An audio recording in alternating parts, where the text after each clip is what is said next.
Hello buddies, Gangwar institute में आप सभी बच्चों का एक बार फिर से स्वागत है। मैं हूं डॉक्टर हरिओम कंकवार। बच्चों, मैंने एमबीबीएस किया केजीएमयू लखनऊ से और मैं आपको नीट के लिए यहां पर क्रैश कोर्स पढ़ाने जा रहा हूं। ये क्रैश कोर्स का पहला दिन है और इस पूरे क्रैश कोर्स का जो शेड्यूल है अगले 32 दिनों का, हमारे बायोलॉजी में 32 चैप्टर हैं और इन 32 चैप्टर को हम 32 लेक्चर में कवर करेंगे। वन डे वन चैप्टर और करीब 1 घंटे का समय हमें लगेगा।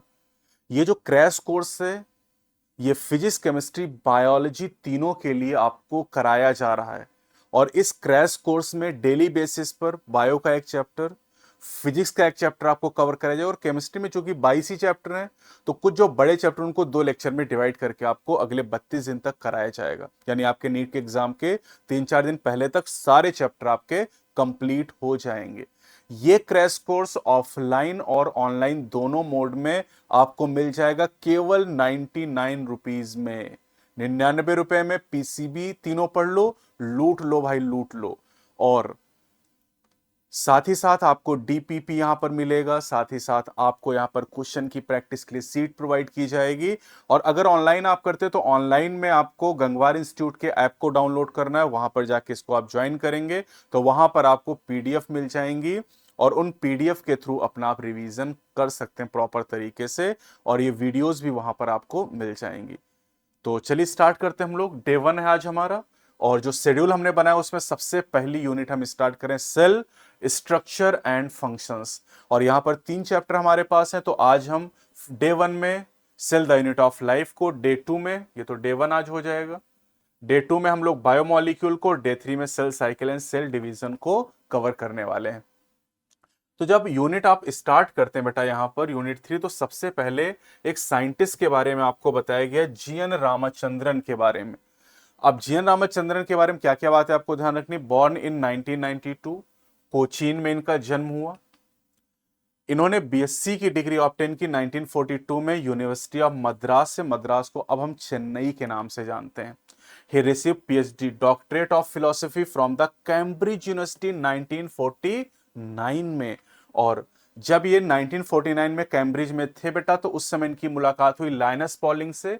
और लाइनस पॉलिंग उस समय अल्फा हेलिक्स और beta sheet structure of protein पे काम कर रहे थे जो कि प्रोटीन के सेकेंडरी स्ट्रक्चर होते हैं और उन स्ट्रक्चर से ये काफी ज्यादा इन्फ्लुएंस है। यानी GN Ramachandran was deeply influenced by Linus Pauling. फिर इन्होंने काम करना शुरू किया कोलेजन पर। इन्होंने ट्रिपल हेलिकल स्ट्रक्चर दिया कोलेजन का, जिसे नेचर नाम की पत्रिका में पब्लिश किया गया 1954 में। और प्रोटीन के स्ट्रक्चर को सॉल्व करने के लिए आज के समय में हम लोग रामचंद्रन प्लॉट का यूज करते हैं। इन्होंने एक स्कूल की स्थापना की जिसका नाम है Madras school of conformational analysis of biopolymer. तो ये तो इंट्रोडक्शन हो गया। हर यूनिट की शुरुआत में एक साइंटिस्ट के बारे में आपको बताया जाएगा। अब हम लोग शुरू करते हैं इंट्रोडक्शन। तो हमारे सराउंडिंग में 2 तरह की चीजें, living and non living. Living को एनिमेट कहते हैं, नॉन लिविंग को इनएनिमेट कहा जाता है। तो लिविंग नॉन लिविंग यहाँ कुछ चीजें आपको दिखाई दे रही हैं। अब लिविंग की बात करें बेटा तो लिविंग उन्हें कहते हैं जिनके पास सेल पाई जाती है ना। तो सेल अगर प्रेजेंट है तो लिविंग, एब्सेंट है तो नॉन लिविंग। सभी ऑर्गेनिज्म के पास बेटा सेल पाई जाती है। हमारे धरती पर 17 से 18 लाख जातियां, 1.7 टू 1.8 मिलियन स्पीसीज हैं जिसे हम बायोडाइवर्सिटी के नाम से भी जानते हैं। और अगर जिन ऑर्गेनिज्म के पास सिंगल सेल होते हैं उन्हें यूनिसेलुलर कहा जाता है और जिनके पास कई सारी सेल होती है उन्हें मल्टी सेलुलर ऑर्गेनिज्म के नाम से जाना जाता है। अमीबा यूनिसेलुलर है, पैरामीशियम यूनिसेलुलर है, यूग्लिना यूनिसेलुलर है, ह्यूमन मल्टी सेलुलर होगा, मैंगो प्लांट मल्टी सेलुलर होगा। अब टॉपिक है 8.1। इस पूरे चैप्टर में 5 टॉपिक एनसीईआरटी के द्वारा दिए गए हैं। 8.1 है व्हाट इज अ सेल, 8.2 है सेल थ्योरी, 8.3 है एन ओवरव्यू ऑफ सेल, 8.4 है प्रोकैरियोटिक सेल एंड 8.5 है यूकैरियोटिक सेल। तो पहला topic what is a cell, cell actually है क्या।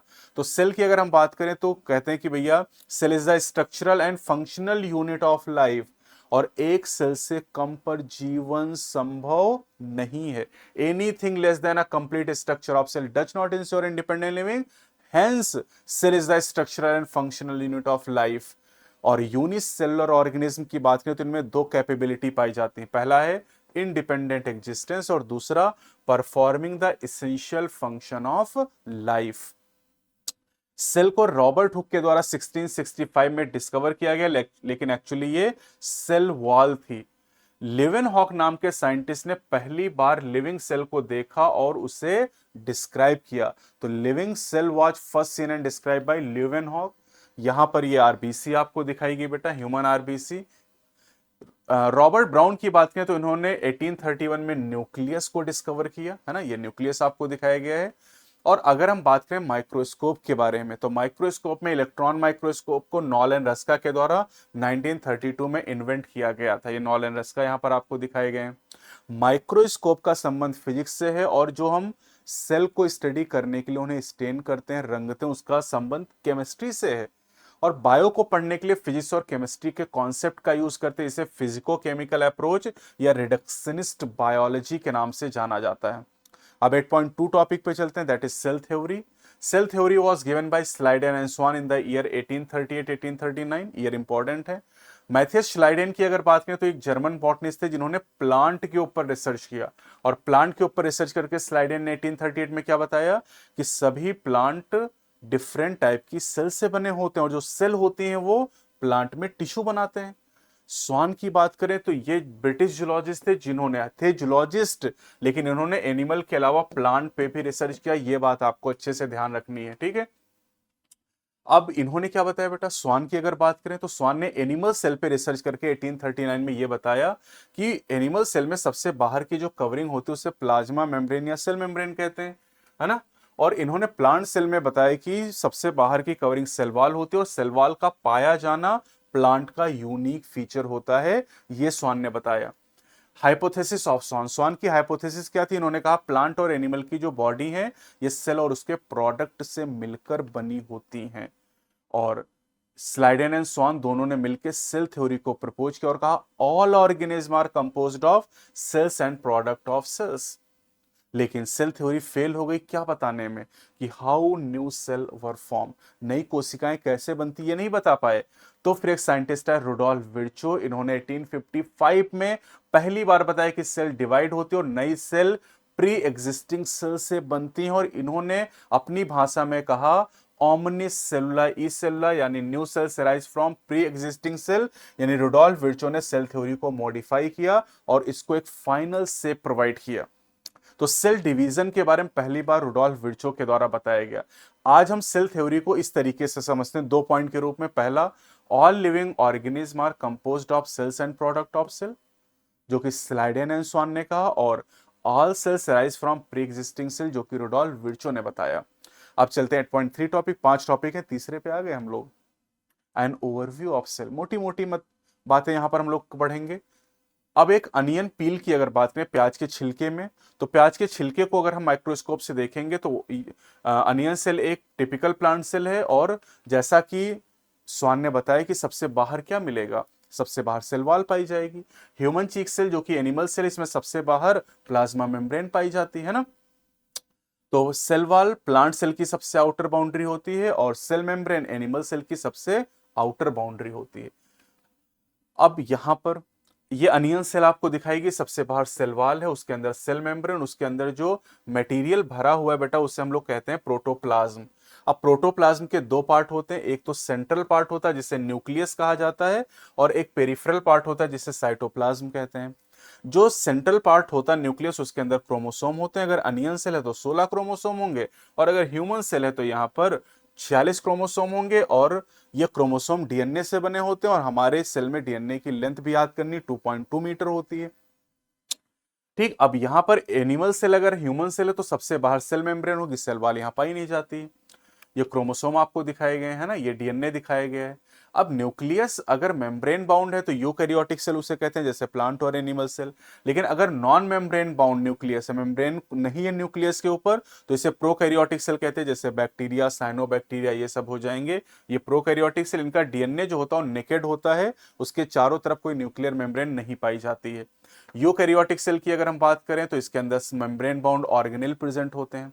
साइटोप्लाज्म की बात करें तो सेमी फ्लूइड मैट्रिक्स होता है, और इसके अंदर बहुत सारी केमिकल रिएक्शन चलती हैं सेल को लिविंग स्टेट में बनाए रखने के लिए। इसीलिए साइटोप्लाज्म को main arena of cellular activity कहा जाता है, नीट में सवाल पूछा जा चुका है। Various chemical reaction occur in cytoplasm to keep the cell in the living state. और ये देखिए, एक अगर हम प्लांट सेल की बात करते हैं तो प्लांट सेल के अंदर आप देखें तो यहां पर साइटोप्लाज्म के अंदर बहुत सारे ऑर्गेनेल दिखाई दे रहे हैं, mitochondria, Golgi body, ER, lysosome, chloroplast, microbody, vacuole, है ना। Prokaryotic cell lack such membrane bound organelle, prokaryotic cell में ये मेम्ब्रेन बाउंड ऑर्गेनेल नहीं पाए जाते हैं। अब सेंट्रोसोम की बात करें बेटा, तो centrosome present in animal cell, ये एनिमल सेल में पाया जाता है, नॉन मेम्ब्रेन बाउंड ऑर्गेनेल होता है और सेल डिवीजन में मदद करता है। ये बात इंपॉर्टेंट है जो आपको ध्यान रखनी है ना। ये आप देख सकते हैं, ये एनिमल सेल आपको दिखाई गई और एनिमल सेल में यहां पर आपको सेंट्रोसोम दिखाया गया है, ठीक है। आगे हम लोग डिटेल में बात करेंगे यूकैरियोटिक सेल में। राइबोसोम की बात करें बेटा, तो राइबोसोम अकेला ऐसा ऑर्गेनेल है जो कि प्रोकैरियोट और यूकैरियोट दोनों में कॉमन होता है। तो this is non membrane bound organelle, इसके ऊपर कोई मेम्ब्रेन नहीं होती है, and this is found in both prokaryotic and the eukaryotic cells. अब हम लोग इसी के अंदर चलते हैं अगले टॉपिक में 8.3 में, cell shape and cell size. Cells differ greatly in shape, size and activities. अलग अलग सेल का शेप, साइज और एक्टिविटी यानी फंक्शन अलग अलग होते हैं। जैसे आरबीसी की अगर बात करें बेटा, तो आरबीसी को एरिथ्रोसाइट भी कहते हैं और ये राउंड एंड बाई कॉनकेव होती है, काम है transport of gases. WBC defence करती अमीबॉइड शेप में होती, मतलब इनका शेप बदलता रहता है। कॉलमनर एपिथेलियल से लॉन्ग एंड नैरो होती है और इनका न्यूक्लियस बेस पे होता है और ये सिक्रीशन एंड एब्जॉर्प्शन में मदद करती है, स्टमक और इंटेस्टाइन में पाई जाती हैं। नर्व सेल जो होती है इन्हें न्यूरॉन भी कहते हैं, लॉन्ग एंड ब्रांच सेल होती हैं, generation, conduction and transmission of nerve impulse में आगे चल के हम लोग पढ़ेंगे। मीजोफिल सेल फोटोसिंथेसिस करती है, राउंड एंड ओवल शेप में होती हैं और ट्रैकिड इलोंगेटेड होती है, वाटर को कंडक्ट करने का काम करती हैं। तो सेल का जो शेप है वो उनके फंक्शन के हिसाब से बदलता रहता है, अलग अलग सेल के अलग अलग काम है, इसीलिए इनका अलग अलग शेप हो जाएगा। अब साइज की बात करते हैं, तो साइज वायरस का जो होता है वो 0.02 से 0.2 माइक्रोमीटर होता है और जिनका साइज 100 माइक्रोमीटर से कम उन्हें माइक्रोब कहते हैं, जिन्हें नेकेड आई से देखा नहीं जा सकता है। पीपीएलओ की बात करें तो 0.1 माइक्रोमीटर, नीट में सवाल पूछा जा चुका 2019 में। माइकोप्लाज्मा की बात करें तो 0.3 माइक्रोमीटर, माइक्रोप्लाज्मा 0.3 माइक्रोमीटर लेंथ होती है। टिपिकल बैक्टीरिया अगर पूछेगा तो 1 से 2 माइक्रोमीटर करोगे और बैक्टीरिया कहेगा तो 3 से 5, क्योंकि दोनों डेटा एनसीईआरटी में लिख के आपको बताए गए हैं, एक डायग्राम में और एक लैंग्वेज में। ह्यूमन आरबीसी का जो डायमीटर होता है बेटा वो 7 माइक्रोमीटर होता है, रेडियस पूछेगा तो फिर समझ जाओगे आधा करना है। टिपिकल यूकैरियोटिक सेल 10 से 20 माइक्रोमीटर साइज की होती है। अब सबसे जो कॉमन साइज, इतने सारे आपने 7 साइजेस देखे और सब में कॉमन क्या, माइक्रोमीटर। तो माइक्रोमीटर सबसे कॉमन यूनिट होती है, most common unit for the measurement of cell size, और एक माइक्रोमीटर होता है 10⁻⁻6 मीटर के बराबर। स्मॉलेस्ट सेल की बात करें तो mycoplasma, largest cell ostrich egg, शुतुरमुर्ग का अंडा, और लॉन्गेस्ट सेल नर्व सेल होती है। ये माइकोप्लाज्मा दिखाया गया है, ये शुतुरमुर्ग दिखाया गया है, और ये लार्जेस्ट बर्ड भी है, इसका अंडा दुनिया की सबसे बड़ी सेल का भी एग्जाम्पल। तो ये दोनों बात, और ये फ्लाइटलेस बर्ड है, स्टूथियो इसका साइंटिफिक नेम है, एनिमल किंगडम में आप पढ़ते हैं इसके बारे में। ये आपको कुछ सेल फिर से यहां पर दिखाई दे रही है ना, ये सारी सेल मैंने अभी आपको बताई भी थी, ये आपको एनसीईआरटी में जो डायग्राम दिया गया वो मैंने यहां पर दिखा दिया है। अब हम लोग आगे चलते हैं और यहां पर हम लोग बात करते हैं, हमारा अगला जो टॉपिक है प्रोकैरियोटिक सेल। तो प्रोकैरियोटिक सेल की अगर बात करें, मेम्ब्रेन बाउंड न्यूक्लियस और ऑर्गेनेल नहीं पाए जाते हैं। प्रोकैरियोट में कोई भी मेम्ब्रेन बाउंड ऑर्गेनेल या न्यूक्लियस नहीं होता है। 5 किंगडम हमारे पास टोटल हैं, जिनमें से Monera, Protista, Fungi kingdom, Animalia, 5 kingdom system given by R H Whittaker, और इसमें मोनेरा केवल प्रोकैरियोटिक ऑर्गेनिज्म का किंगडम है, बाकी चारों किंगडम में यूकैरियोट को रखा गया है। मोनेरा किंगडम में 4 लोग आ जाते हैं, bacteria, cyanobacteria, mycoplasma and PP yellow. अब सेप की बात करें तो बैक्टीरिया सेप के आधार पर 4 तरह के होते हैं, कोकस मतलब स्फेरिकल, बैसिलस मतलब ब्रॉड शेप, विब्रियम मतलब कॉमा शेप, एंड स्फेरिकल मतलब स्पाइरल हो जाएंगे। ये आपको साइनोबैक्टीरिया, ये बैक्टीरिया, ये कोकस, ये विब्रियो, ये स्पाइरिलम दिखाए गए हैं। अब करें prokaryotic cell are generally smaller than eukaryotic cell, ये यूकैरियोटिक की तुलना में जनरली छोटे होते हैं। देख लो आप, टिपिकल बैक्टीरिया 1 से 2 माइक्रोमीटर, टिपिकल यूकैरियोटिक सेल 10 से 20 माइक्रोमीटर। प्रोकैरियोटिक सेल मल्टीप्लाई और divide more rapidly than eukaryotic cell. E coli 20 minute में डिवाइड करती है और ह्यूमन सेल 24 घंटे में एक बार डिवाइड करती है। तो सेल छोटी जरूर है प्रोकैरियोट की, लेकिन मल्टीप्लिकेशन रैपिड होता है। अब प्रोकैरियोटिक सेल में बात करें आप, तो सेल वॉल यहां पर पाई जाती है एक्सेप्ट माइकोप्लाज्मा, माइकोप्लाज्मा को छोड़ के बाकी सभी प्रोकैरियोट में सेल वॉल है। सेल वॉल के अंदर सेल मेम्ब्रेन है, सेल मेम्ब्रेन के अंदर साइटोप्लाज्म है जहां पर कोई भी मेम्ब्रेन बाउंड ऑर्गेनेल नहीं है। यहां पर ribosome non membrane bound organelle है जो कि प्रोकैरियोट यूकैरियोट में कॉमन है। और यहां पर इनका जो डीएनए है जिसे हम जीनोमिक डीएनए कहते हैं, डबल स्टैंडर्ड सर्कुलर, और इसे सिंगल क्रोमोसोम भी मानते हैं, और ये नेकेड होता है क्योंकि इसके चारों तरफ कोई न्यूक्लियर एनवेलप नहीं है। कुछ बैक्टीरिया में प्लाज्मिड नाम का एक डीएनए पाया जाता है जो कि extra chromosomal circular DNA molecule होता है और डबल स्टैंडर्ड होता है। ये देखिए प्लाज्मिड के बारे में क्या लिखा है, प्रेजेंट इन सम बैक्टीरिया, सब में नहीं होगा। जीनोमिक डीएनए सभी बैक्टीरिया में होगा, लेकिन प्लाज्मिड सब में नहीं होगा, कुछ बैक्टीरिया में होगा। एक्स्ट्रा क्रोमोसोमल है, एक या एक से ज्यादा हो सकते हैं, डबल स्टैंडर्ड होता है, सर्कुलर होता है, और जब बायोटेक आप पढ़ते हैं तो वहां पर ये वेक्टर के रूप में काम करता है। तो plasmid DNA confers some specific phenotypic character to bacteria and one character resistance to antibiotic, जैसे एम्पिसिलिन, टेट्रासाइक्लिन। तो एंटीबायोटिक से रेजिस्टेंस प्रोवाइड करता है, और साथ ही साथ ये बैक्टीरियल ट्रांसफॉर्मेशन में भी हेल्प करता है, उसको मॉनिटर करता है। Plasmid DNA monitor bacterial transformation, और ट्रांसफॉर्मेशन आपके सिलेबस में है फ्रेडरिक ग्रिफिथ के द्वारा 1928 में वो ट्रांसफॉर्मिंग प्रिंसिपल किया गया, एस स्टेन आर स्टेन कुछ अगर आपको याद आ रहा हो। अब बैक्टीरिया में खास क्या है, प्रोकैरियोट में खास क्या, इंक्लूजन बॉडीज, इनमें इंक्लूजन बॉडी पाई जाती है जो स्टोरेज करने का काम करती है, ये बहुत खास बात है। इंक्लूजन बॉडी प्रोकैरियोट में यूकैरियोट में नहीं पाई जाती हैं। साथ ही साथ यहां पर मीसोसोम नाम के स्ट्रक्चर पाए जाते हैं जो कि मुख्य रूप से सेल मेम्ब्रेन की फोल्डिंग से बनते हैं। तो अब यहां पर 8.4.1 cell envelope and its modification के बारे में हम लोग बात करेंगे। जो सेल एनवेलप होता है वो 3 लेयर से मिलकर बना होता है। सबसे बाहर की जो लेयर होती है वो ग्लाइकोकैलिक्स होती है, मिडिल में सेल वॉल होती है, और इनर में सेल मेम्ब्रेन पाई जाती है। ये जो तीनों लेयर होती हैं सेल मेम्ब्रेन की, ये सेल एनवेलप की जो तीनों लेयर होती हैं ये एक सिंगल प्रोटेक्टिव यूनिट की तरह काम करती हैं, बैक्टीरिया को बचाने का काम करती हैं।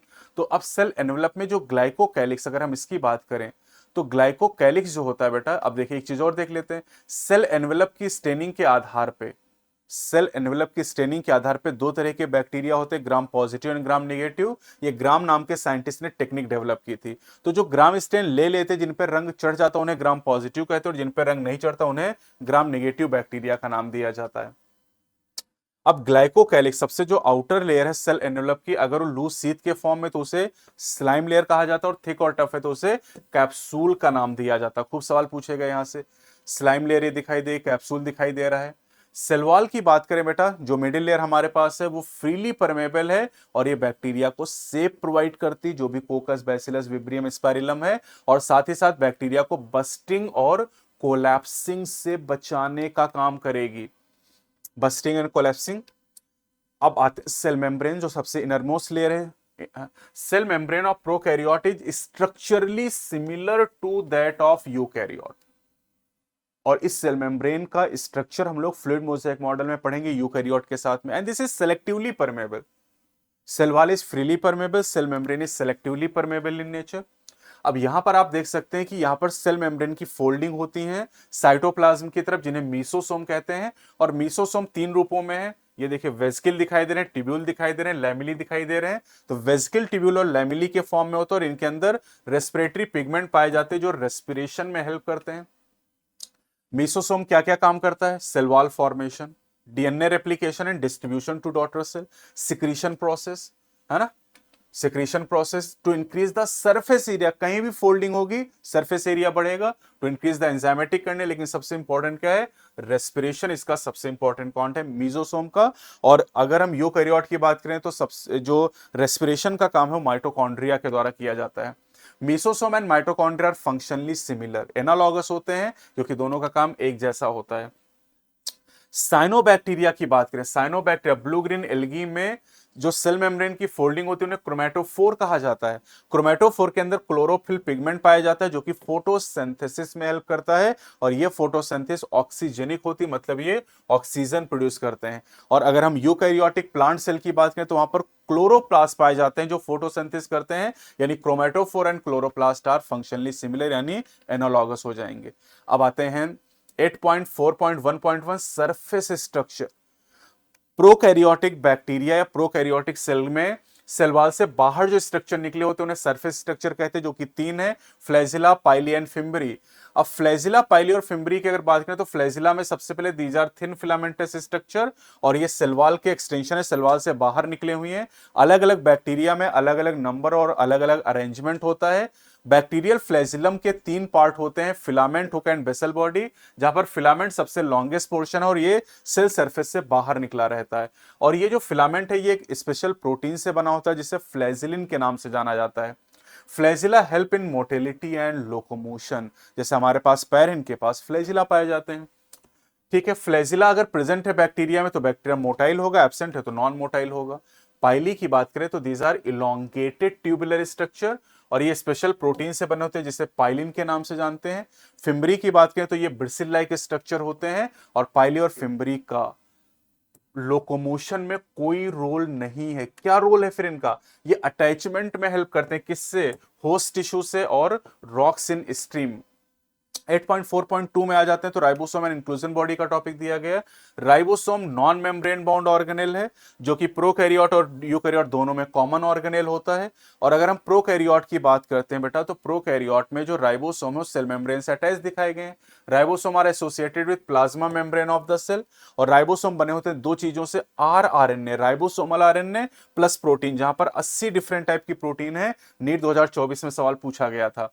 अब आरएनए जो होता है बेटा, राइबोन्यूक्लिक एसिड, ये 3 तरह का होता है, आरआरएनए, एमआरएनए, टीआरएनए। जो राइबोसोम उसके अंदर आरआरएनए प्रेजेंट होता है। राइबोसोम 2 सब यूनिट से मिलकर बना होता है। प्रोकैरियोटिक राइबोसोम 70s टाइप का होता है। 70s की 2 सब यूनिट होती है, लार्जर वाली 50s और स्मॉलर वाली 30s। 50 और 30s मिलकर 70s बनाती हैं। मैथमेटिक्स मत लगा देना कि 50 और 30 जोड़ के 80 बना दो। 50s और 30s मिलकर 70s बनाती हैं, क्योंकि इस यहां पर सेडिमेंटेशन कॉफिशिएंट है जिसको मैथमेटिक्स से आप जोड़ नहीं सकते, एक्सपेरिमेंटली उसे निकाला गया है। Ribosome are the unit of protein synthesis, ये प्रोटीन सिंथेसिस का काम करते हैं और इसीलिए इन्हें प्रोटीन फैक्ट्री का नाम दिया जाता है। अब कई सारे राइबोसोम एक सिंगल एमआरएनए पर अटैच कर जाते हैं। इस स्ट्रक्चर को पॉलीसोम या पॉलीराइबोसोम के नाम से जाना जाता है। और पॉलीसोम क्या करता है? Translate mRNA into protein. ये एमआरएनए को ट्रांसलेशन के द्वारा प्रोटीन में कन्वर्ट करने का काम करता है। अब आते हैं इंक्लूजन बॉडी, प्रोकैरियोट का सबसे लास्ट टॉपिक। प्रोकैरियोट में अगर स्ट्रक्चर है तो एक बात तो क्लियर है कि नॉन मेम्ब्रेन बाउंड होगा, साइटोप्लाज्म में फ्रीली पाया जाएगा, और ये रिजर्व फूड को स्टोर करने का काम करता है। 4 तरह की inclusion body, glycogen granule, phosphate granule, cyanophycin granule and gas vacuole.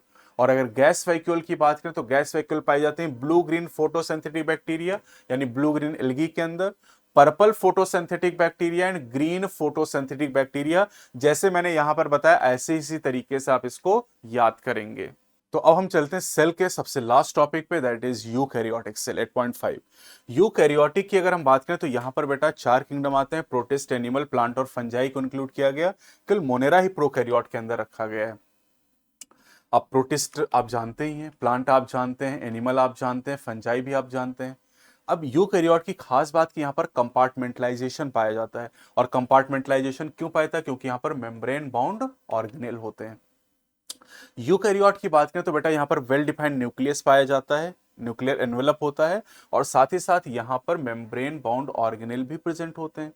इनका जो जेनेटिक मटेरियल यानी डीएनए होता है, ये ऑर्गेनाइज होकर क्रोमोसोम का फॉर्मेशन करता है। जैसे हमारी सेल में 2.2 मीटर लॉन्ग डीएनए 46 क्रोमोसोम को बनाता है। प्रोकैरियोट का डीएनए क्रोमोसोम नहीं बनाता है। हाँ, उसके जीनोमिक डीएनए को हम सिंगल क्रोमोसोम कहते हैं, लेकिन प्रोकैरियोट में किसी क्रोमोसोम का फॉर्मेशन नहीं होता है। अब यहां पर कुछ साइटोस्केलेटल स्ट्रक्चर पाए जाते हैं। 3 तरह के साइटोस्केलेटल स्ट्रक्चर होते हैं, microtubule, microfilament and intermediate filament. जबकि प्रोकैरियोट में ऐसे कोई साइटोस्केलेटल स्ट्रक्चर नहीं होते हैं। साथ ही साथ यूकैरियोट की अगर बात करें तो यहां पर लोकोमोटरी स्ट्रक्चर में सिलिया और फ्लैजिला होते हैं। बैक्टीरिया में फ्लैजिला आपने पढ़े थे, और प्रोकैरियोट और यूकैरियोट के फ्लैजिला का जो स्ट्रक्चर होता है एकदम अलग होता है। All eukaryotic cell are not identical. जैसे प्लांट और एनिमल सेल को ही आप देखो तो दोनों में कई सारे डिफरेंसेस होते हैं। जैसे प्लांट में सेल वॉल प्रेजेंट है, एनिमल में नहीं है। प्लांट में प्लास्टिड, एनिमल में नहीं है। प्लांट में लार्ज सेंट्रल वैक्यूल है और एनिमल में मेनी स्मॉल वैक्यूल पाई जाती हैं। प्लांट में जनरली सेंट्रियोल या सेंट्रोसोम नहीं होते हैं और एनिमल सेल में पाए जाते हैं, है ना। तो ये बेसिक डिफरेंसेस हो गए। अब यहां पर एनसीईआरटी में टोटल आपको 10 टॉपिक दिए गए हैं यूकैरियोटिक सेल में। तो पहला टॉपिक है सेल मेम्ब्रेन या प्लाज्मा मेम्ब्रेन या प्लाज्मा लेमा। स्वान के द्वारा इसको डिस्कवर किया गया था। और सेल मेम्ब्रेन का जो डिटेल स्ट्रक्चर हो 1950s में हमें पता चला, after the invention of electron microscope, है ना। इलेक्ट्रॉन माइक्रोस्कोप को नॉलन रस्का के द्वारा इन्वेंट किया गया था। ह्यूमन आरबीसी के ऊपर ज्यादातर रिसर्च किए गए हैं और ह्यूमन आरबीसी में जो केमिकल स्टडी की गई उनसे पता चला कि सेल मेम्ब्रेन मेनली दो चीजों से बनी है, प्रोटीन एंड लिपिड। जैसे ह्यूमन आरबीसी में प्रोटीन 52% और लिपिड 40% है। Amount of protein and lipid varies considerably in different cell type. अलग अलग सेल में प्रोटीन और लिपिड की मात्रा अलग अलग है, लेकिन आपको केवल आरबीसी में ही याद रखना है। फास्फोलिपिड की अगर हम बात करते हैं बेटा, है ना, लिपिड फास्फोलिपिड के फॉर्म में पाई जाती है जिसमें एक हेड और दो टेल होती हैं। और ये जो फास्फोलिपिड का मतलब लिपिड के साथ फॉस्फेट भी आ जाता है। और ये जो लिपिड होता है इसमें जो हेड है पोलर होता है और हाइड्रोफिलिक होता है। टेल नॉन पोलर हाइड्रोफोबिक होती है और सैचुरेटेड हाइड्रोकार्बन से बनी होती है ना। हाइड्रोकार्बन क्या है? Saturated, unsaturated. सैचुरेटेड का मतलब कार्बन कार्बन के बीच केवल सिंगल बॉन्ड हो और अनसैचुरेटेड मतलब कार्बन कार्बन के बीच डबल बॉन्ड हो। ठीक है। अब यहां पर आप देखें तो सेल मेम्ब्रेन में जो लिपिड है उसकी बाई लेयर पाई जाती है और साथ ही यहां पर एक लिपिड और प्रेजेंट होता है जिसे हम कोलेस्ट्रॉल के नाम से भी जानते हैं। तो यहां पर आपको ये अरेंजमेंट दिखाया गया कि किस तरीके से अरेंज हो सकते हैं। तो जो टेल है वो अंदर की तरफ है और हेड हमेशा बाहर की तरफ होते हैं, क्योंकि जो हेड होते हैं वो हाइड्रोफिलिक होते हैं। टेल हाइड्रोफोबिक तो उसे पानी से बचाना और इसलिए टेल अंदर की तरफ और हेड पानी की तरफ बाहर की तरफ चले जाते हैं। तो अब यहां पर सेल मेम्ब्रेन फास्फोलिपिड इसमें है, जो कि लेसिथिन एग्जाम्पल इसका एक दिया गया है। प्रोटीन है, कार्बोहाइड्रेट है, कोलेस्ट्रॉल यहां पर है। और ये फ्लूइड मोज़ेक मॉडल में आपको दिखाई भी गया है। जो प्रोटीन हो दो तरह की है, जो अंदर धसी उसे इंट्रिंसिक या इंटीग्रल या इंटरनल प्रोटीन कहते हैं, और जो सरफेस पे लगी उसे एक्सट्रिंसिक या एक्सटर्नल या पेरिफेरल प्रोटीन कहा जाता है। और ये दो तरह की जो प्रोटीन है बेटा, ये ईज ऑफ एक्सट्रैक्शन के आधार पर बताई गई हैं। साथ ही जो प्रोटीन होती है बेटा, ये लेटरल मूवमेंट करती हैं। लेटरल मूवमेंट का मतलब एक जगह से अपनी पोजीशन को चेंज कर सकती हैं। ठीक, लेटरल मूवमेंट कर सकती हैं। सेल मेम्ब्रेन का जो स्ट्रक्चर है फ्लूइड मोज़ेक मॉडल के द्वारा समझाया गया है, जिसे दिया गया था सिंगर एंड निकोलसन ने 1972 में। ये इंपॉर्टेंट है, साइंटिस्ट इंपॉर्टेंट, ईयर इंपॉर्टेंट है यहां पर। सिंगर एंड निकोलसन ने कहा कि जो क्वासी फ्लूइड नेचर लिपिड का होता है उसकी वजह से प्रोटीन लेटरल मूवमेंट कर सकती है, और इस मूवमेंट को हम फ्लूइडिटी के टर्म में मेजर करते हैं। फ्लूइडिटी जितनी ज्यादा होगी मूवमेंट उतना ज्यादा होगा। ये जो फ्लूइड नेचर मेम्ब्रेन का ही इंपॉर्टेंट होता कई सारे काम के लिए, जैसे ग्रोथ हो गया, सेल डिवीजन हो गया, सिक्रीशन हो गया, कोई चीज बाहर जाए सेल से, एंडोसाइटोसिस मतलब अंदर आए, formation of intracellular junction, junction हम आगे सेल में टिश्यू में बात करेंगे, tight junction, gap junction, adhering junction, transport of substances. अब ट्रांसपोर्ट की अगर बात करें बेटा, तो ट्रांसपोर्ट जो होता है मेनली दो तरह का होता है, active and passive. Active transport उसे कहते हैं जब एनर्जी खर्च होती है और लो से हाई कंसंट्रेशन की तरफ मूवमेंट होता है, यानी अगेंस्ट कंसंट्रेशन ग्रेडियंट मूवमेंट होता है। पैसिव ट्रांसपोर्ट में एनर्जी खर्च नहीं होती और हमेशा हाई कंसंट्रेशन से लो कंसंट्रेशन यानी अलोंग कंसंट्रेशन ग्रेडियंट मूवमेंट होता है। वही यहां पर लिखा है, पैसिव में हाई से low, along no energy utilize, active में low to high against energy utilize होती है। अब जो पैसिव वो दो तरह का है, सिंपल एंड फैसिलिटेटेड। सिंपल जो होता है बेटा वो न्यूट्रल सैल्यूट के लिए होता है और यहां पर किसी कैरियर प्रोटीन की जरूरत नहीं होती है। फैसिलिटेटेड डिफ्यूजन पोलर मॉलिक्यूल के लिए होता है और एनर्जी की यहां पर जरूरत होती है। और अगर हम एक्टिव ट्रांसपोर्ट की बात करें तो यहां पर भी हमें कैरियर प्रोटीन की रिक्वायरमेंट होती है। अब कह रहे हैं कि जो फैसिलिटेटेड डिफ्यूजन वाटर मॉलिक्यूल का होता है उसे ऑस्मोसिस कहा जाता है। केमिस्ट्री में इसके बारे में थोड़ा डिटेल में आप पढ़ते हैं। ठीक, सोडियम पोटेशियम पंप की बात करें तो वो एक्टिव ट्रांसपोर्ट का एग्जाम्पल है। प्रोटॉन पंप भी एक्टिव ट्रांसपोर्ट का एग्जाम्पल है। प्रोटॉन पंप फोटोसिंथेसिस चैप्टर में आप पढ़ेंगे और सोडियम पोटेशियम पंप आप कहां पर पढ़ेंगे? न्यूरल कंट्रोल एंड कोऑर्डिनेशन में। एक फंडा है कि all the pumps are the example of active transport. अब आते हैं दूसरे टॉपिक पे, that is cell wall. Cell wall की बात करें तो सेल वॉल आपको कहां मिलेगी? प्लांट में मिलेगी, फंजाई में मिलेगी और कुछ प्रोटिस्ट में मिलेगी। एनिमल में आपको सेल वॉल नहीं मिलेगी, है ना। ये देखिए, यूकैरियोट में, प्लांट में, फंजाई में, एनिमल में तो है नहीं, प्रोटिस्ट में कुछ मेंबर में और कुछ में नहीं है। तो प्लांट में सेलोजिक सेल वाले, फंजाई में काइटिन की बनी है, और प्रोटिस्ट में कुछ में है जैसे क्लेमाइडोमोनास में है, लेकिन अमीबा और यूग्लिना में नहीं है। अब प्लांट की जो सेल वॉल है बेटा, उसमें अगर आप देखें एल्गी में, तो सेलुलोज, गैलेक्टन्स, मैनस और मिनरल लाइक कैल्शियम कार्बोनेट। बाकी प्लांट में cellulose, hemicellulose, pectin and protein, यानी सेलुलोज तो सारे प्लांट में कॉमन हो गई। अब जो सबसे पहले सेल वॉल बनती है उसे प्राइमरी सेल वॉल कहते हैं, जिसमें ग्रोथ करने की क्षमता होती है। और फिर ये जो प्राइमरी सेल वॉल ग्रो करती है तो सेकेंडरी सेल वॉल बनती है प्राइमरी सेल वॉल के अंदर, यानी सेल मेम्ब्रेन की तरफ। ये बात आपको ध्यान रखनी है। और जो सेल वॉल है नॉन लिविंग रिजिड स्ट्रक्चर होता है। अब दो प्लांट सेल के बीच में आप देखें तो यहां पर मिडिल लैमिला नाम का स्ट्रक्चर होता है, और ये मिडिल लैमिला दो पड़ोसी प्लांट सेल को आपस में चिपका के रखता है। और इस मिडिल लैमिला में मेनली कैल्शियम पेक्टेट होता है, भी बहुत पूछा गया सवाल। और आप देखिए मिडिल लैमिला और सेल वॉल को छेदने के बाद एक स्ट्रक्चर आपको दिखाया गया जिसे प्लाज्मोडेस्मेटा कहा जाता है। और ये प्लाज्मोडेस्मेटा दो नेबरिंग सेल के बीच में ट्रांसपोर्ट में हेल्प करता है प्लांट सेल में। ठीक, अब आते हैं functions of cell wall. Cell wall freely permeable, चाहे प्रोकैरियोट की बात करें या फिर यूकैरियोट।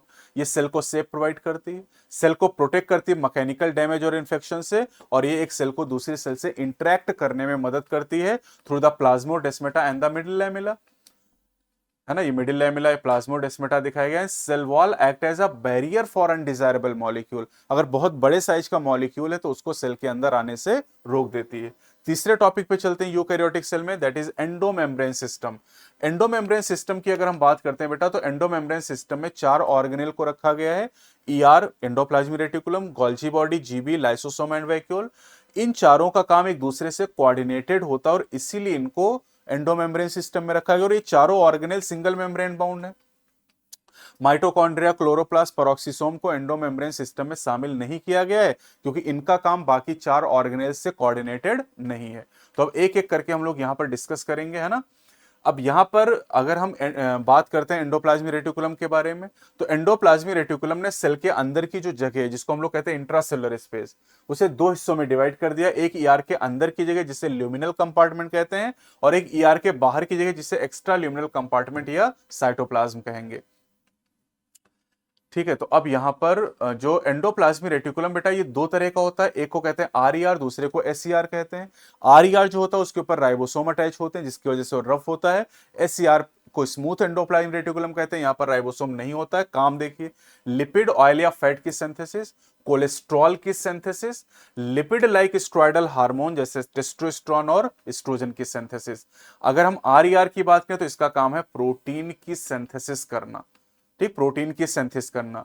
और अगर आपसे पूछा गया लाइपोप्रोटीन की सिंथेसिस कौन करता है, तो लाइपोप्रोटीन लिपिड प्लस प्रोटीन से मिलकर बनता है। लिपिड को कौन बनाता है, एसईआर। प्रोटीन को आरईआर, इसलिए लाइपोप्रोटीन की सिंथेसिस कौन करेगा, ईआर। अब यहां पर एक चीज और देख लेंगे, ईआर के बारे में एनसीईआरटी ने समरी में लिखा हुआ है कि लाइपोप्रोटीन की सिंथेसिस, ग्लाइकोजन की सिंथेसिस, और साथ ही साथ ये ट्रांसपोर्ट में भी हेल्प करता है। अब आते हैं कैमिलो गोल्जी, जिन्होंने 1898 में गोल्जी बॉडी को डिस्कवर किया, और उन्हीं के सम्मान में इस ऑर्गेनल का नाम गोल्जी बॉडी रखा गया, जिसकी यूनिट को सिस्टर्नी कहा जाता है। और सिस्टर्नी का जो साइज होता है 0.5 to 1 माइक्रोमीटर डायमीटर। आप देखिए जो साइज है वो माइक्रोमीटर में ही चल रहे हैं यहां पर लगातार। ठीक, गोल्जी बॉडी के को पैकेजिंग ऑर्गेनेल कॉमनली कहा जाता है, और ये ग्लाइकोप्रोटीन की सिंथेसिस करती, ग्लाइकोलिपिड की सिंथेसिस करती है, ग्लाइकोसाइलेशन करती, ग्लाइकोसाइडेशन करती है, और फॉर्मेशन ऑफ सेक्रेटरी वेसिकल। ये काम आपको बताए गए हैं जो अच्छे से आप याद कर लेंगे। अब यहां पर सिस्टर्नी की अगर बात करें तो सिस्टर्नी में कॉन्वेक्स सिस या फॉर्मिंग फेस होता है, और दूसरा कॉनकेव ट्रांस या मैच्योरिंग फेस होता है, और दोनों फेस आपस में इंटरकनेक्टेड हो जाते हैं। अब यहां पर आप देखिए आरईआर से प्रोटीन निकली, ये प्रोटीन सिस फेस से एंटर करेगी, और जब ट्रांस फेस से बाहर आएगी तो इसका ग्लाइकोसाइलेशन हो चुका है, यानी ये ग्लाइकोप्रोटीन में बदल चुकी है। आर एसईआर से लिपिड निकली, ये लिपिड सिस्टर्नी के सिस फेस से अंदर गई, ट्रांस से बाहर आई तो ग्लाइकोलिपिड में बदल गई, यानी ग्लाइकोसाइलेशन या पैकेजिंग कर दिया गया इसका। ठीक है, ग्लाइकोसाइलेशन या पैकेजिंग कर दिया गया। अब आते हैं लाइसोसोम की बात करते हैं। Lysosome are form by the process of packaging in Golgi body. Golgi body में पैकेजिंग के द्वारा लाइसोसोम का फॉर्मेशन होता है, और लाइसोसोम थैलीनुमा स्ट्रक्चर होते हैं। जिनका काम होता है डाइजेशन ऑफ मॉलिक्यूल। कौन कौन से मॉलिक्यूल का डाइजेशन करते हैं बेटा? इनके अंदर हाइड्रोलिटिक एंजाइम पाए जाते हैं जिन्हें हाइड्रोलेजेस कहा जाता है, और ये ऑप्टिमली एक्टिव होते हैं acidic pH less than 7 pH पर एक्टिव होते हैं। तो लाइसोसोम डाइजेस्ट करता है कार्बोहाइड्रेट को, न्यूक्लिक एसिड को, लिपिड को, प्रोटीन को। तो डाइजेस्ट करने के लिए इसके पास एंजाइम होते हैं, कार्बोहाइड्रेट के लिए कार्बोहाइड्रेजेस, न्यूक्लियस के लिए न्यूक्लियेजेस, लिपिड के लिए लाइपेजेस और प्रोटीन के लिए प्रोटीएजेस। कौन से बॉन्ड तोड़ते हैं ये? कार्बोहाइड्रेट में glycosidic bond, nucleic acid phosphodiester bond, lipid में एस्टर बॉन्ड और प्रोटीन में पेप्टाइड बॉन्ड। अब आते हैं चौथा जो एंडोमेम्ब्रेन सिस्टम का ऑर्गेनेल है, दैट इज वैक्यूल। वैक्यूल की बात करें तो vacuole single membrane bound organelle है। वैसे एंडोमेम्ब्रेन सिस्टम में चारों ऑर्गेनेल सिंगल मेम्ब्रेन बाउंड है। तो इसकी कवरिंग को टोनोप्लास्ट कहा जाता है, जिसके अंदर सैप भरा हुआ, इसमें वाटर और डिजोल्व मटेरियल होते हैं, प्लस एक्सक्रीटिव प्रोडक्ट होते हैं। एक्सक्रीटिव प्रोडक्ट की जो मात्रा है वो साइटोप्लाज्म में कम है और वैक्यूल के अंदर ज्यादा है। इसलिए वैक्यूल के अंदर जो प्रोडक्ट जाते हैं तो लो कंसंट्रेशन से हाई की तरफ जाते हैं, इसलिए ये एक्टिव ट्रांसपोर्ट हो जाता है। कॉन्ट्रेक्टाइल वैक्यूल की बात करें तो ये अमीबा या प्रोटिस्ट में पाई जाती हैं, जो ऑस्मो रेगुलेशन और एक्सक्रीशन में हेल्प करती हैं। और अमीबा या प्रोटिस्ट में ही फूड वैक्यूल पाई जाती हैं, जो फूड के इंगल्फमेंट के द्वारा बनती है और फूड के डाइजेशन में हेल्प करती हैं। प्लांट सेल में वैक्यूल सेल का 90% वॉल्यूम तक ऑक्युपाई कर सकती हैं, तो ये आपको ध्यान रखना है। अब चलते हैं 8.5.4 टॉपिक पे। यूकैरियोटिक सेल के अंदर माइटोकॉन्ड्रिया, सिंगुलर फॉर्म में माइटोकॉन्ड्रियन कहते हैं। माइटोकॉन्ड्रिया अपने आप में प्लूरल फॉर्म है, जनरली सॉसेज या सिलेंड्रिकल शेप का होता है। अभी आरटीएस में सवाल भी पूछा था ये। साइज की बात करें तो डायमीटर 0.2 से 1 माइक्रोमीटर, एवरेज 0.5 माइक्रोमीटर। देखिए सारा डेटा माइक्रोमीटर में ही चल रहा है, बस प्रोकैरियोटिक राइबोसोम 15/20 नैनोमीटर का दिया गया है और पेरीन्यूक्लियर स्पेस 10 से 50 नैनोमीटर दिया गया इस चैप्टर में। बाकी सारा डेटा आपको माइक्रोमीटर में ही मिलेगा। लेंथ 1 से 4.1 माइक्रोमीटर, ये भी आपके एग्जाम में पूछा जा चुका है। अब स्टेनिंग की बात करें तो स्टेनिंग जेनस ग्रीन बी से करते हैं। ये एनसीईआरटी में नहीं दिया, लेकिन एनसीईआरटी एग्जाम्पलर में दिया गया है, इसलिए आपको याद भी करना है। नंबर की बात करें तो नंबर वेरिएबल है। एक सेल में माइटोकॉन्ड्रिया का number variable depend upon the physiological activity of cell. Cell ज्यादा एक्टिव तो माइटोकॉन्ड्रिया ज्यादा, कम एक्टिव तो कम mitochondria. Mitochondria is the site of the aerobic respiration and they produce cellular energy in the form of ATP, hence are called power houses of the cell. अब mitochondria is the double membrane bound organelle. इसकी जो outer membrane होती है वो continuous होती है, inner membrane में folding पाई जाती है ना। इनर मेम्ब्रेन में फोल्डिंग पाई जाती है और दोनों मेम्ब्रेन के बीच के स्पेस को इंटर मेम्ब्रेन स्पेस कहा जाता है या आउटर कंपार्टमेंट कहा जाता है। और जो इनर कंपार्टमेंट होता है बेटा, उसे मैट्रिक्स के नाम से जानते हैं। यहां पर क्रेब्स साइकिल चलती है और जो इनर मेम्ब्रेन इसके अंदर ईटीएस चलती है। अब इस मैट्रिक्स के अंदर अगर आप देखें तो इस मैट्रिक्स के अंदर 70 राइबोसोम होता है, जैसा प्रोकैरियोट में पाया जाता है ना। इसके अंदर आरएनए मॉलिक्यूल्स होते हैं और एक double standard circular DNA molecule, एक, क्योंकि अभी क्लोरोप्लास्ट में कई सारे होंगे। साथ ही साथ इसकी जो इनर मेम्ब्रेन में फोल्डिंग होती है उन्हें क्रिस्टी के नाम से जानते हैं, उन्हें क्रिस्टी के नाम से जाना जाता है। अब एटीपी का फॉर्मेशन माइटोकॉन्ड्रिया के अंदर होता है। एटीपी को energy currency of the cell के नाम से जाना जाता है। And mitochondria divide by fission like bacteria. अब चलते हैं प्लास्टिड्स के ऊपर। प्लास्टिड 3 तरह के होते हैं, chloroplast, chromoplast and leucoplast. Chloroplast के अंदर क्लोरोफिल एंड कैरोटीनॉइड पिगमेंट पाए जाते हैं और ये लाइट एनर्जी को ट्रैप करते हैं जो फोटोसिंथेसिस के लिए जरूरी होता है। क्रोमोप्लास्ट की अगर हम बात करते हैं तो इसके अंदर fat soluble carotenoid pigment, carotene और जेंथोफिल पाए जाते हैं और ये प्लांट को येलो, ऑरेंज या रेड कलर प्रोवाइड करते हैं। यूग्लिनॉइड की अगर हम बात करें तो ये यूग्लिना लाइक ऑर्गेनिज्म होते हैं। सभी प्लांट सेल और यूग्लिनॉइड के अंदर प्लास्टिड प्रेजेंट होते हैं। प्लास्टिड टाइप ऑफ पिगमेंट के आधार पे 3 तरह के होते हैं, जो भी आपने देख लिए, क्लोरोप्लास्ट, क्रोमोप्लास्ट एंड ल्यूकोप्लास्ट। अब अगर हम बात करते हैं ल्यूकोप्लास्ट के बारे में, जो कि कलरलेस प्लास्टिड होते हैं, 3 तरह के हैं, amyloplast, aleuroplast and elaioplast. Amyloplast जो होते हैं ये स्टार्च को स्टोर करते हैं, जैसे पोटैटो। एल्यूरोप्लास्ट प्रोटीन को स्टोर करने वाले हैं और इलायोप्लास्ट ऑयल, फैट या लिपिड को स्टोर करने का काम करते हैं। ल्यूकोप्लास्ट अलग अलग तरह के मटेरियल को रिजर्व करने का, स्टोर करने का काम करते हैं। अगर हम मेसोफिल सेल की बात करें तो यहां पर 20 से लेकर 40 क्लोरोप्लास्ट प्रेजेंट होते हैं। लेकिन अगर हम क्लेमाइडोमोनास की बात करें तो क्लेमाइडोमोनास के अंदर एक ही होता है, यानी क्लोरोप्लास्ट का जो नंबर है वो वेरिएबल होता है। सबसे ज्यादा 20 से 40 मेसोफिल सेल में होते हैं, जो कि लीफ की सेल होती हैं। क्लोरोप्लास्ट की अगर हम शेप की बात करें तो लेंस शेप के होते हैं, ओवल शेप के, स्फेरिकल, रिबन या डिस्क्वायर्ड, अलग अलग शेप में ये प्रेजेंट हो सकते हैं। ये डायग्राम आपको क्लोरोप्लास्ट का यहाँ पर दिया गया। ये भी डबल मेम्ब्रेन बाउंड ऑर्गेनेल है। यहाँ पर आउटर और इनर मेम्ब्रेन दोनों कंटिन्यूअस है। इनर मेम्ब्रेन में कोई फोल्डिंग नहीं पाई जाती है। इनर कंपार्टमेंट को यहाँ पर स्ट्रोमा का नाम दिया था। स्ट्रोमा नाम का सब्सटेंस यहाँ पर भरा है और यहाँ पर आरएनए है, 70s राइबोसोम है, जबकि साइटोप्लाज्म में 80s टाइप के राइबोसोम होते हैं। यानी प्रोकैरियोट में केवल 70s राइबोसोम है, यूकैरियोट में 70s भी हैं और 80s भी हैं। 80s साइटोप्लाज्म में, 70s माइटोकॉन्ड्रिया और क्लोरोप्लास्ट में है। साथ ही साथ यहाँ पर डबल स्ट्रैंडेड सर्कुलर डीएनए है, जो कि कई सारे हैं, माइटोकॉन्ड्रिया में एक ही है। बाकी आरएनए यहाँ पर है, राइबोसोम है, और राइबोसोम तो प्रोटीन बना सकते हैं। साथ ही साथ यहाँ पर कुछ क्वाइन लाइक स्ट्रक्चर होते हैं जिन्हें थाइलाकॉइड कहा जाता है। फ्लैट मेम्ब्रेनस है, क्वाइन लाइक स्ट्रक्चर, और ये क्वाइन एक दूसरे के ऊपर अरेंज हो जाते हैं, जिसे ग्रैनम का नाम दिया जाता है। अलग अलग ग्रैनम के थाइलाकॉइड आपस में कनेक्टेड होते हैं एक स्ट्रक्चर के द्वारा, जिसे स्ट्रोमा लैमेली का नाम दिया जाता है। आगे फोटोसिंथेसिस पढ़ेंगे तो उसमें क्लियर हो जाएगा। थाइलाकॉइड के अंदर जो जगह होती है उसे ल्यूमेन कहते हैं, और इस ल्यूमेन के अंदर क्लोरोफिल मॉलिक्यूल प्रेजेंट होते हैं जो फोटोसिंथेसिस का काम करते हैं। तो chloroplast is the site of sugar या carbohydrate synthesis, hence it is known as sugar factory. Protein factory is called ribosome and sugar factory is called chloroplast, and HIV factory is the macrophages. Human health and disease में NCERT ने आपको बताया है। Chloroplast के अगर हम diameter या width की बात करते हैं तो 2 से 4 माइक्रोमीटर और लेंथ 5 से 10 माइक्रोमीटर, नहीं काफी बड़ा ऑर्गेनेल ये है। ठीक, क्लेमाइडोमोनास के अंदर एक बताया गया। अब यहां पर ध्यान रखना है कि inner membrane of chloroplast is less permeable as compare to the inner membrane of mitochondria. NEET 24 में सवाल पूछा गया था, तो बाबा का फंडा है कि माइटोकॉन्ड्रिया की इनर मेम्ब्रेन मोर परमेबल, माइटोकॉन्ड्रिया में मोर परमेबल, ऐसे आप ध्यान रख सकते हैं इसको। तो माइटोकॉन्ड्रिया के बाद अब हम लोग आगे बढ़ते हैं और अगले स्ट्रक्चर, यूकैरियोटिक सेल हमारा चल रहा है, इसमें छठे टॉपिक पे आ गए, दैट इज राइबोसोम। राइबोसोम अकेला ऐसा ऑर्गेनेल है जो प्रोकैरियोट यूकैरियोट दोनों के पास है, और ये 2 सब यूनिट से मिलकर बना होता है। जॉर्ज पैलेट के द्वारा राइबोसोम को 1953 में डिस्कवर किया गया, इलेक्ट्रॉन माइक्रोस्कोप के इन्वेंशन के बाद में।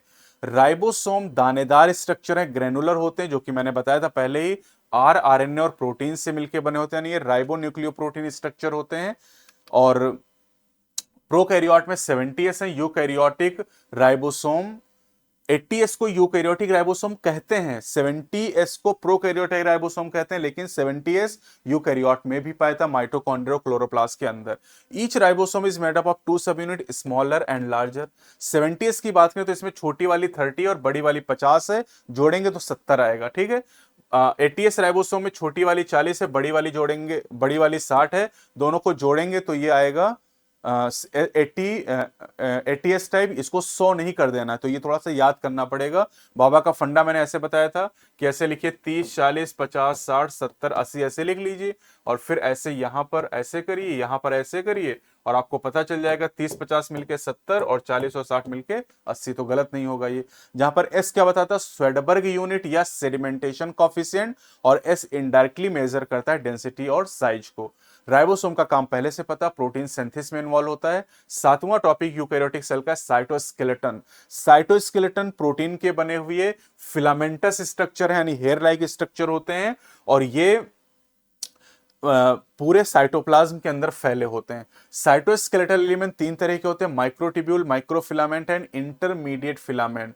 और ये देखिए, माइक्रोट्यूब्यूल के बारे में हमें पता है कि ट्यूबुलिन नाम की प्रोटीन से बने होते हैं। फंक्शन एम से याद करेंगे, M for motility, M for mechanical support, M for maintenance of the shape of the cell.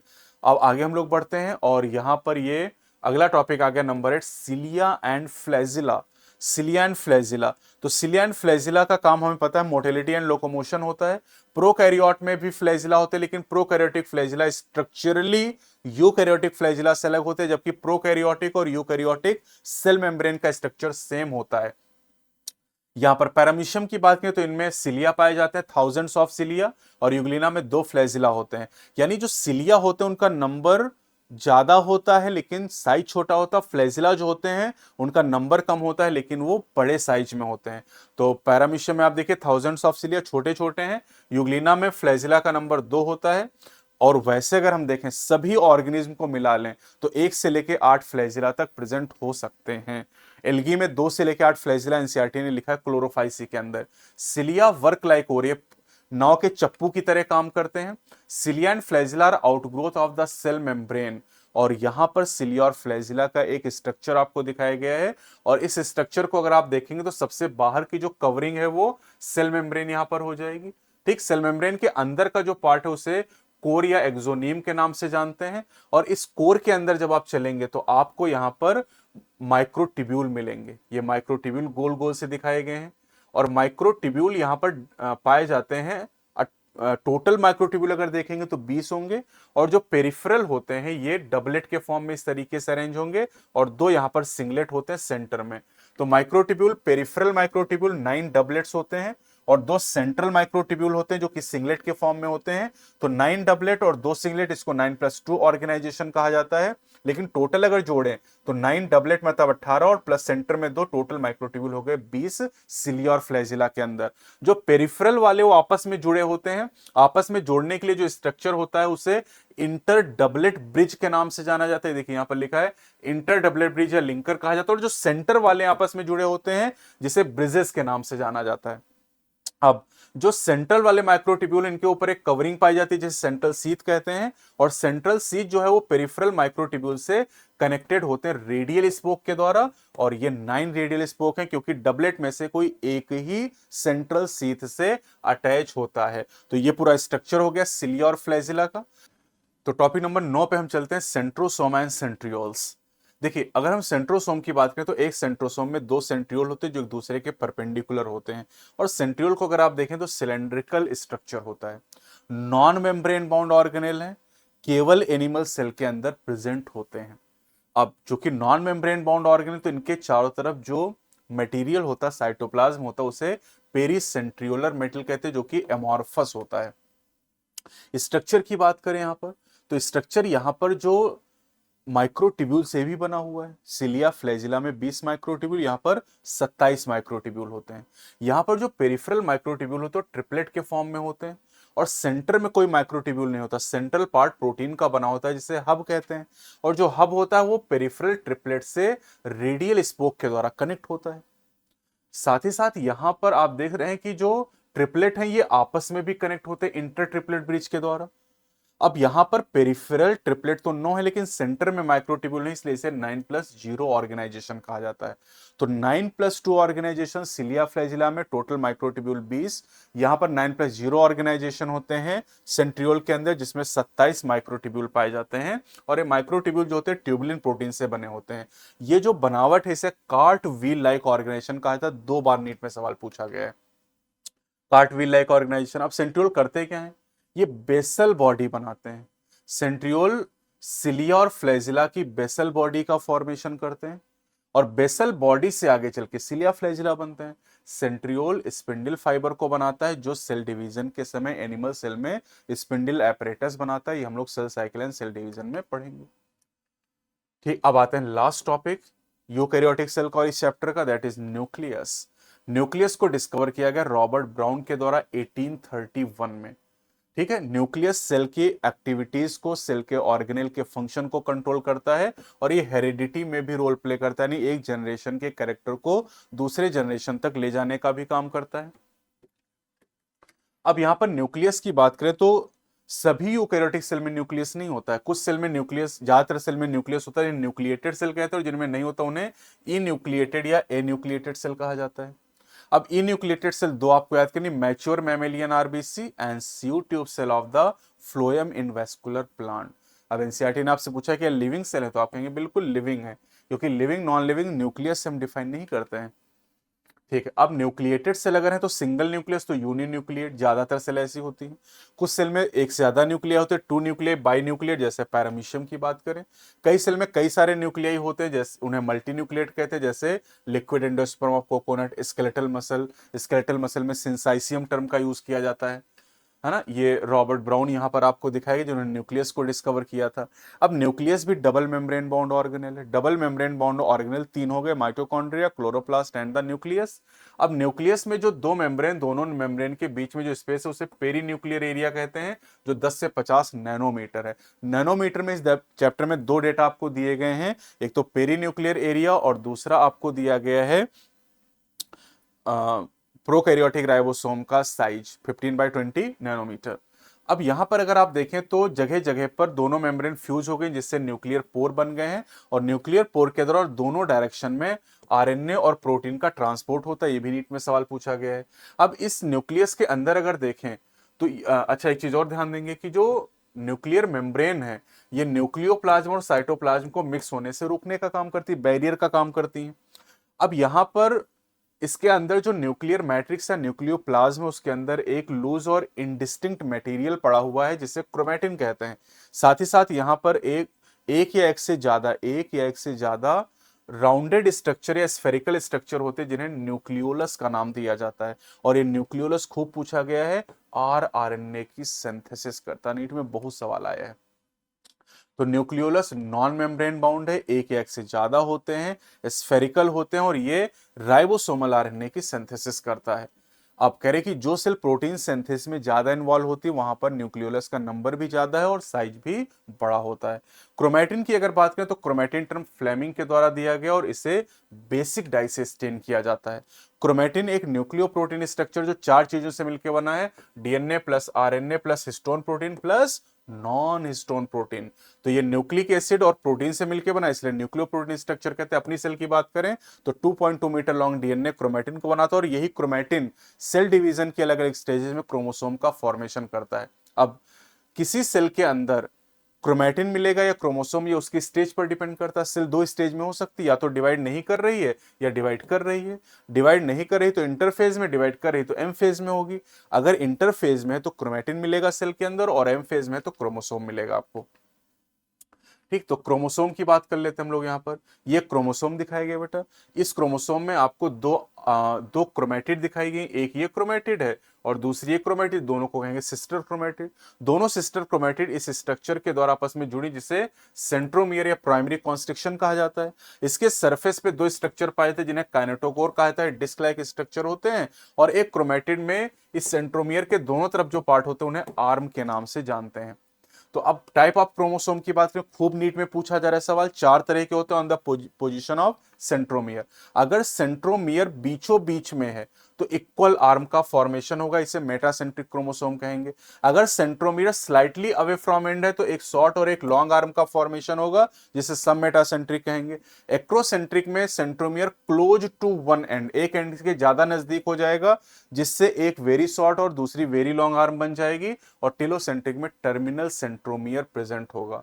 अब कुछ क्रोमोसोम में देखिए, प्राइमरी कॉन्स्ट्रिक्शन या सेंट्रोमियर जो है ये तो सभी क्रोमोसोम में होगा, लेकिन कुछ क्रोमोसोम में एक सेकेंडरी कंस्ट्रिक्शन होता है। हमारे 46 क्रोमोसोम में 10 के पास सेकेंडरी कंस्ट्रिक्शन होता है, और सेकेंडरी कंस्ट्रिक्शन के बाद जो हिस्सा होता है उसे सैटेलाइट का नाम दिया जाता है, सैटेलाइट। अब इस सेकेंडरी कंस्ट्रिक्शन की खास बात क्या है? This is present in few chromosome, non staining, इस पर रंग चढ़ेगा नहीं, और ये कांस्टेंट लोकेशन पे होता है।